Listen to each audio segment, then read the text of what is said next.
Kenji Fujimori, que, bueno, vuelve a la arena política, pero lo que ha llamado la atención es que, para apoyar la candidatura de su hermana Keiko Fujimori, con quien no tenía una buena relación, es lo que sabíamos de hace algunos años. Muchas discrepancias rodearon a este círculo familiar, pero Kenji Fujimori, como muchos ya sabrán, anunció públicamente y se presentaron públicamente incluso en un meeting en los exteriores del penal Santa Mónica, dándose el abrazo del perdón. Kenji, ¿cómo estás? Hola, Caterina, bienvenido, qué gusto tenerte Gracias. en el programa. Cuéntame un poco esto, que muchos no lo están tomando bien, como seguramente ustedes sí, ¿no? Esta reconciliación que más lo llaman como un show político. Bueno, yo creo que el perdón, o sea, a uno no le debe de interesar si al amigo, al vecino, al promo del cole le va a interesar o no. El perdón es con uno mismo y con la persona con la que tú quieres tener ese acercamiento y esa reconciliación. Claro, pero hablamos de este contexto, ¿no? De campaña, donde la cosa está bien complicada, hay mucha incertidumbre. Bueno, es parte del fragor de la campaña, ¿no? Ajá. Entonces, yo me siento sumamente tranquilo, Ya. porque mis papás están tranquilos, contentos de que nuevamente la familia esté unida, y yo también tranquilo, porque es como que el alma se hace más ligera, ¿no?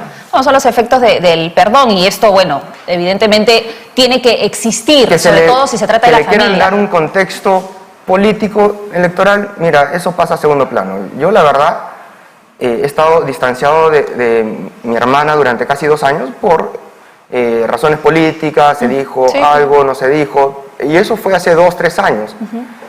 Pero ahora estamos unidos, toda la familia, gracias a Dios, y cuando te pasan cosas feas, duras, tristes, como en mi caso que me pasó vivir y atravesar el COVID, estaba tirado en cama, postrado, viendo el techo, y yo digo, o sea, te empiezas a replantear todo. Yo digo, no sé si la hago o no la hago, y no quiero dejar las cosas inconclusas. Entonces es ahí donde tú dices, pucha, o sea, todo pasa a segundo plano, ¿no? Lo material, las broncas, el orgullo. Y ahí es donde decides retomar la comunicación con tu hermana y limar asperezas, digamos. Claro, pero antes de que ya esté en cama, postrado, cuando me dan el positivo, el análisis, yo la llamo Keiko. Yo le digo, oye Keiko, he dado positivo, y dile a papi, a mami y a mis hermanos que vamos a lucharla vamos a guerrearla, y voy a salir de la enfermedad. Pero desde día antes ya tú hacías público tu apoyo a la candidatura de tu hermana, sin siquiera todavía haberse comunicado. Estuvimos chateando, y habíamos que, justo el día domingo, después del debate de Chota, perdón, el sábado en la noche, después del debate en Chota, habíamos quedado en juntarnos en la casa de mi mamá. Para juntarnos después de los 2 años, ¿no? Pero yo ya me sentía un poquito mal, ya tenía fiebre, y el día domingo, bueno, era toque de queda, no se puede salir, y ya estaba con más temperatura. Entonces yo le digo a mi hermana, el día lunes para almorzar en casa de mi mamá, pero en la mañana ya no podía ni caminar, me saco el examen y le digo, le llamo y digo, ¿qué cosa? Has quedado positivo. Y entonces ha pasado casi 3 semanas hasta que ya me dan el alta, y ahí es donde me junto con mi hermana, ¿no? Ya, entenderás la crítica también, ¿no? Claro. Que la habrás escuchado y la habrás respondido, eres muy activo en tus redes sociales, pero tiene mucho de sentido también, ¿no? Porque, a ver, muchos se preguntan, ¿por qué ahorita, donde solamente hay 2 competidores en esta segunda vuelta, donde podría ser Pedro Castillo o Keiko Fujimori, y por qué no la apoyaste en la primera vuelta, donde habían más contrincantes y los resultados o las encuestas no la favorecían a Keiko Fujimori? ¿Por qué ahora? Por el COVID no creo, porque la apoyabas desde antes que te diera el COVID. Mira, cuando te da el COVID ya te replanteas todo. Ya el orgullo, la bronca, sí. Sí, esa parte sí la entendimos, pero antes... Por más que haya sido una bronca bien fea... Digamos, en la segunda vuelta empezaste ya a apoyarla públicamente. Dices, vamos a dejar todo atrás y mirar hacia el futuro. Entonces... Eso es lo que pensaste cuando ella pasa a segunda vuelta. Entonces, al ver que tienes esta amenaza también Ya. comunista que está amenazando la democracia, la libertad, ya por un tema también de principios, Ok. dije, vamos a darle con todo. ¿Y en qué queda todo eso que pasó hace 2 años? Que no es una cosa menor, ¿no? Fue fuerte todo lo que dijiste, no solamente del partido en sí, sino también de tu propia hermana, quien decías, por ejemplo, que ella quería hacer del legislativo su chakra. Sí, hay que poner todo en contexto, Catherine, porque en ese momento está enfrentando un proceso de disciplina, un segundo proceso Claro, de fue un disciplina. proceso difícil, ¿no? ¿Pero qué Expulsión. habló? ¿La razón o la carne? Es una reacción natural, ¿no? Obviamente tienes que salir a defenderte. Claro, pero es su hermana. Y de ahí ya salí del Congreso, o sea, eso fue hace 2, 3 años, y efectivamente, tú lo has dicho, es mi hermana. Sí. Entonces, si el señor Mario Vargas Llosa, el Nobel Vargas Llosa, que siempre ha tenido expresiones muy duras contra mi padre, de ahí contra mi hermana, el señor Cateriano igual, el señor Carlos Brus, que ha marchado incluso contra mi papá, ¿cómo no voy a perdonar a mi hermana si es mi sangre? Si ellos han podido dejar de lado el pasado, los comentarios duros para apoyar a Keiko en defensa de la democracia y la libertad, para mirar hacia el futuro, ¿cómo no voy a poder hacer lo mismo? No, eso está perfecto. Yo soy una defensora de la familia y creo que el perdón siempre debe existir, sobre todo en el mismo vínculo familiar. Eso está bien. El punto aquí, y es de lo que mucho se cuestiona en las redes sociales, es que... pueden hablar. Sí, ¿tú crees que tu apoyo está, digamos, ayudando en la campaña a tu hermana o por el contrario le está restando puntos? Te digo por los comentarios que existen a partir de tu aparición al lado de ella, ¿no? Y eso evidentemente no ha tenido una buena respuesta y es lo que tú habrás podido notar. Bueno, eso es lo que sale en la encuesta, ¿no? Pero acá no se trata de mi persona, sino acá se trata de todos. Todos sumar fuerzas. ¿Por qué? Porque si gana el lado comunista, el lápiz, ellos van a llegar al poder y no se van a quedar 5 años, Catherine. Ellos se van a quedar 15, 20, 30 años, tal como ha ocurrido en Venezuela. El señor Hugo Chávez llegó con el mismo discurso, con el mismo speech, no más pobres en un país rico. Y él también decía que si iba a quedar solamente un mandato presidencial y que si cometía errores iba a dar un paso al costado. Y terminó quedándose hasta que partió a la otra vida y entró Maduro y ya nadie los puede sacar. Y mira lo que ha generado. Ha destrozado la economía venezolana, siendo un país tan rico en petróleo. Tienen las reservas petroleras más grandes del planeta y ha destruido toda la economía y eso ha generado que 1 millón de hermanos venezolanos vengan acá a Perú a vender canchita y caramelos. Sí, entonces, es una realidad yo creo durísima. que por principios, las personas que creemos en la libertad tenemos que salir a defenderla. Yo en la actualidad estoy alejado de la política, yo no soy de fuerza popular, no tengo ninguna aspiración a cargo político, público. Yo me dedico a la venta directa, venta de catálogos, redes de mercadeo. Y en ese rubro somos más de 1 millón de personas que nos dedicamos a lo que es multinivel, redes de mercadeo. Sí. Entonces, obviamente, yo al ver también esta amenaza... Peligra. Digo, claro, somos más de 1 millón de personas que nos dedicamos a esto. Ok. ¿Y por qué creer en que realmente Keiko Fujimori representa el cambio? A ella también le ha tocado vivir momentos muy tristes. La privación de la libertad, la separación de sus hijas. Sí. Y son esas situaciones que a uno lo hace reflexionar, a uno lo hace cambiar. Y todos merecemos una segunda oportunidad, todos. Una tercera sería en su caso, ¿no? O una tercera oportunidad. O sea, fíjate, el señor Mario Vargas Llosa, desde el año 90 hasta este año, siempre ha tenido comentarios muy críticos, muy cáusticos contra mi padre, contra Keiko, el señor Cateriano, de la misma manera. Cuando yo estaba en Congreso, hemos tenido incluso hasta enfrentamientos cuando habían interpelaciones, votos de confianza, pero ellos han dejado el pasado, han dejado las rencillas y están enfocados en mirar hacia el futuro, ¿no? Ahora, el modelo económico que nos ofrece Keiko Fujimori básicamente ir al continuismo, el modelo de hace 30 años, que la verdad es que uno puede sacar cálculos rápidamente viendo lo que estamos viviendo ahora, donde no hemos visto un avance ni en el tema de salud, ni en el tema de educación, ni en el tema de seguridad. Y eso no viene de hace 10 años, eso no viene de hace 20 años, eso viene de hace 30 años atrás. Entonces, ¿cómo garantizar un cambio real? Los peruanos, y esto se ve claramente, y esta contienda electoral, estas elecciones lo han evidenciado bastante, que la gente está harta, no confía en nadie y quiere algo mejor, ¿no? Es que dicen el libre mercado, el modelo económico fracasado.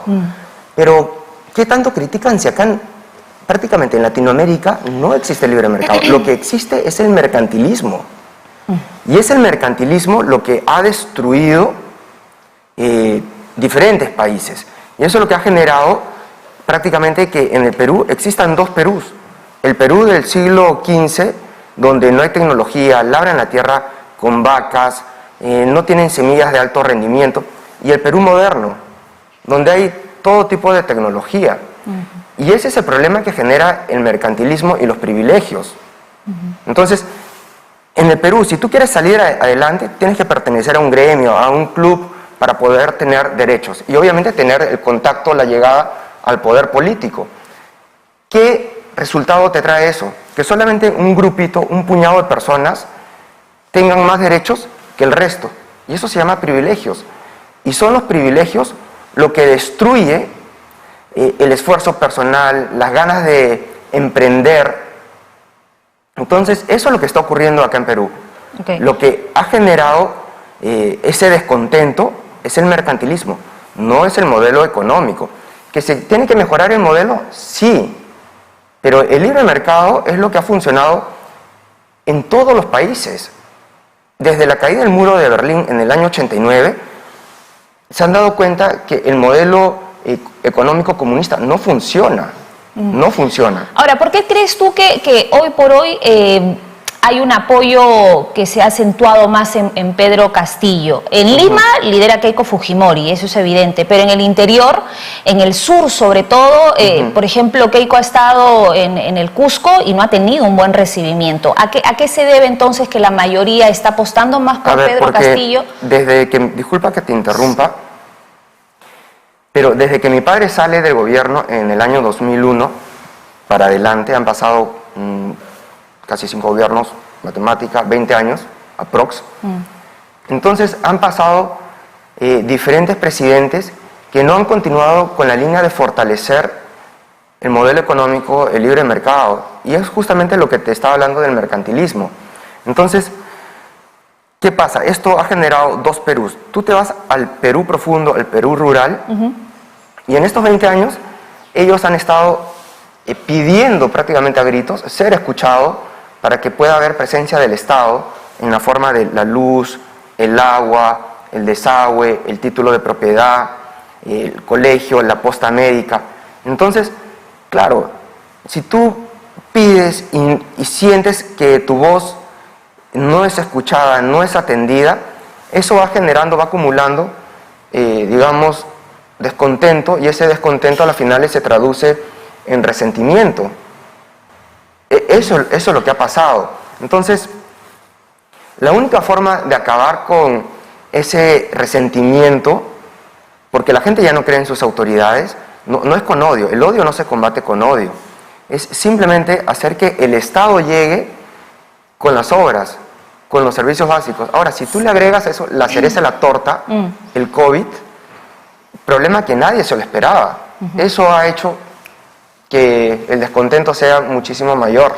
Tú haces mucho énfasis en los últimos 20 años, pero no retrocedes un poquito más atrás, que serían 30 años, 10 años del gobierno de tu padre. Y si realmente se hubiera atendido a las zonas, discúlpame que te corte, si realmente hubiera atendido a las zonas más olvidadas, al Perú profundo, como tú lo mencionas, entonces esas personas, esa gente diría, ok, yo quiero que vuelva ese fujimorismo, voto por Keiko Fujimori, pero no es así. Es en el año 93 donde se cambia el modelo económico. Acuérdate, o sea, previo a la Constitución del 93 teníamos una economía cerrada, como lo tiene hoy en día Venezuela.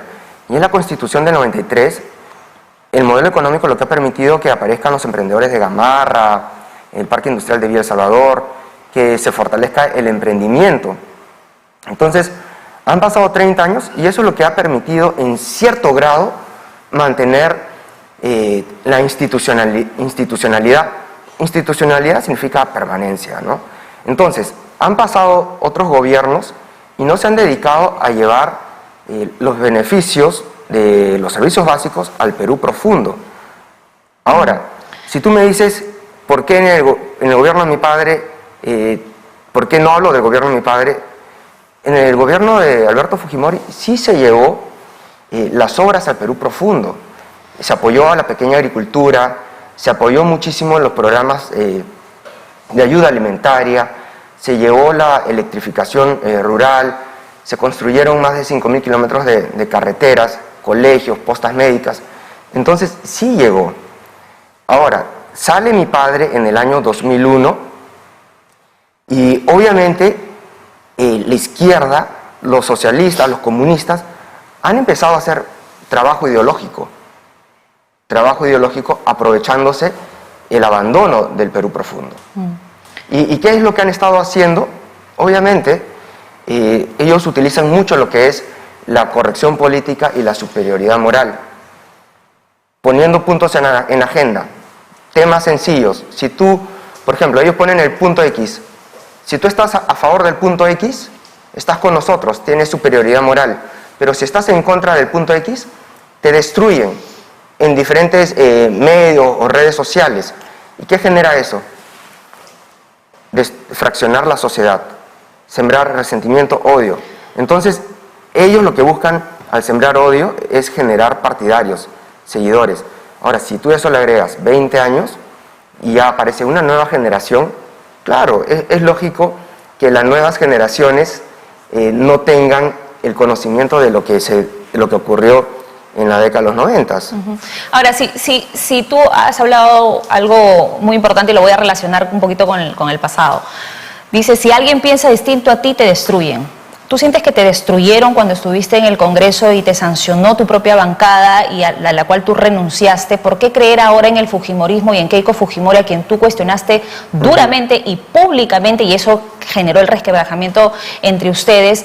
Ahora pensar que sí, o sea, que sí debemos creer en Keiko Fujimori y en el fujimorismo en sí, y que eso representaría un cambio, porque no estamos hablando de un X, ¿no? Estamos hablando de alguien que estuvo activo en el fujimorismo, de sangre fujimorista, porque además llevas el apellido, y que estuvo años y que vivió el gobierno de tu padre, has trabajado de la mano con ellos, y luego hubo este distanciamiento radical. Claro. ¿Por qué creer, sacando un poco el COVID, porque el COVID, digamos, es algo que a muchos ha sensibilizado, a los que les ha dado y a los que no, pero digamos, ¿por qué creer que ahora lo que dijo antes Kenji Fujimori fue algo de momento y ahora lo que dices en serio? En el caso de Keiko, la prisión la ha cambiado totalmente.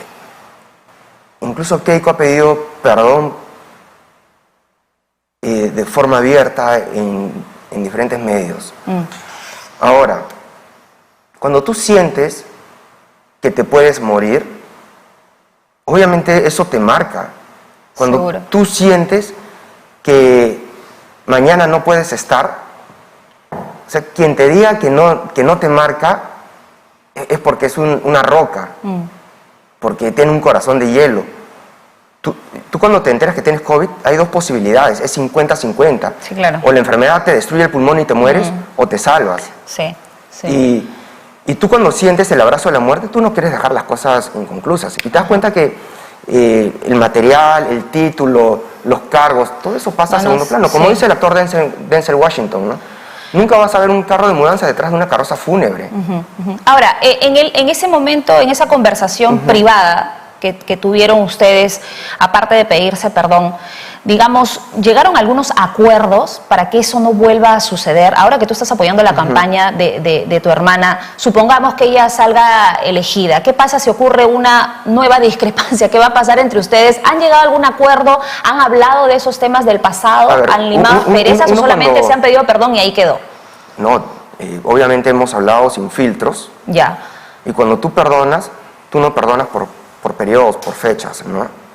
Ahora, ¿han habido promesas como para ocupar un cargo político de tu parte? Yo no tengo ningún interés en ocupar un cargo público. Yo estoy feliz haciendo redes de mercadeo. Ya. Pero si te lo ofreciera tu hermana. No, yo estoy feliz en el sector privado. Ya. ¿Le dirías que no entonces? Yo estoy feliz. Seguro, haciendo seguro. redes de mercadeo. Me siento contento. Tanto así que mi polo tiene la marca de la que yo estoy trabajando, ¿no? Ok, pero justamente por nuevamente, digamos, generar el vínculo, por este nuevo clima de perdón y de hermandad que se ha generado entre ustedes, ¿podría fácilmente Keiko Fujimori ofrecerte un cargo político y lo aceptarías? Como yo siempre le digo a mis líderes de la compañía, de Ya. la marca, yo me quedo... Nunca digan nunca. Yo me quedo acá hasta viejitos.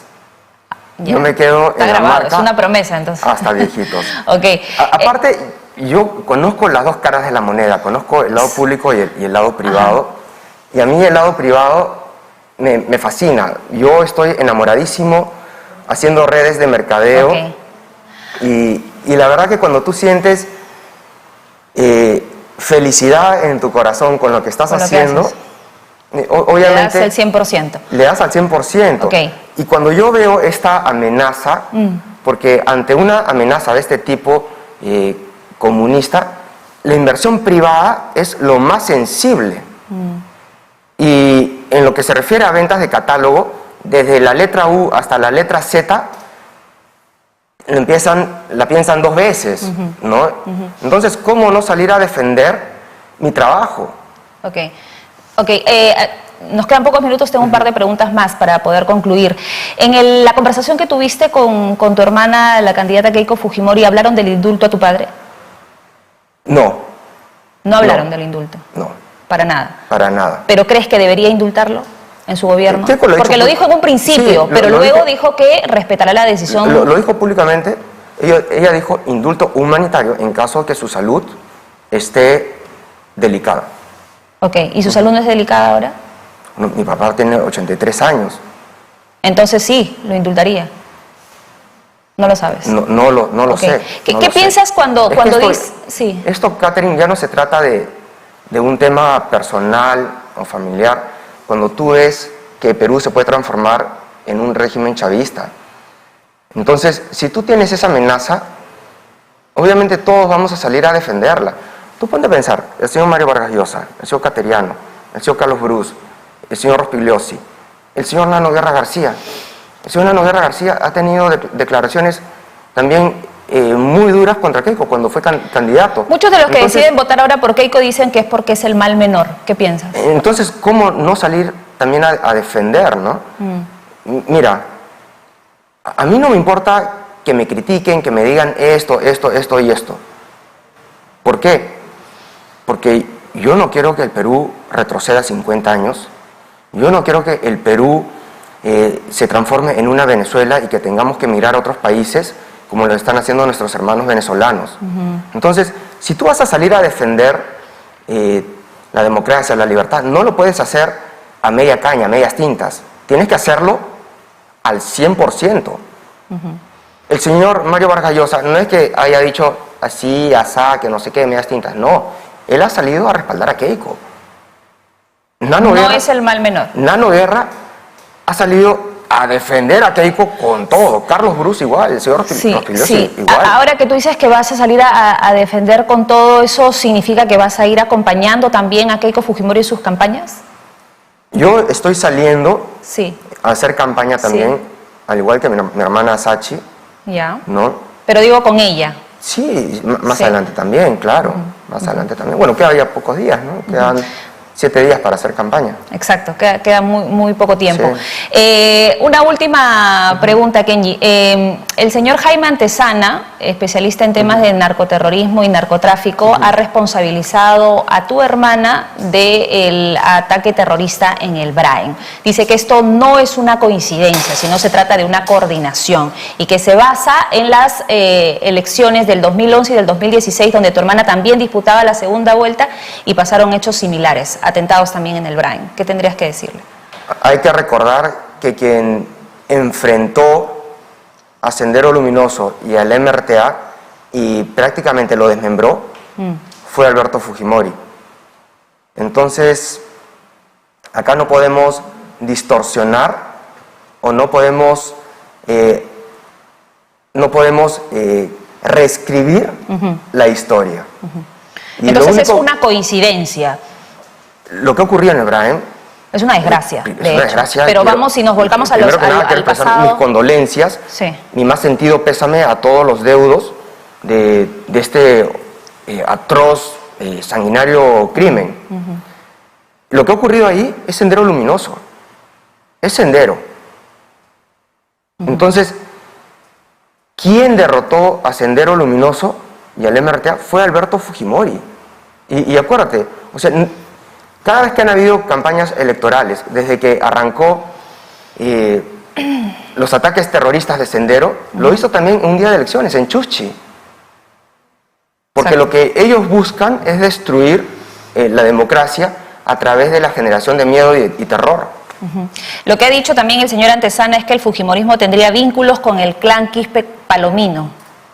No, eso ya son sandeces, ¿no?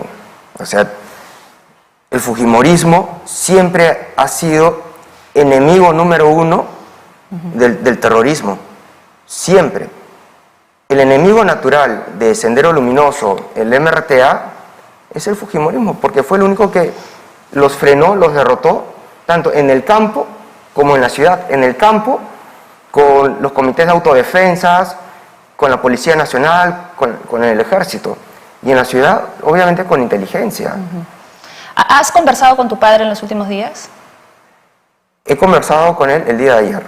Ya. ¿Y te ha dado algunas directrices o algunas ideas para poder apoyar la candidatura de tu hermana?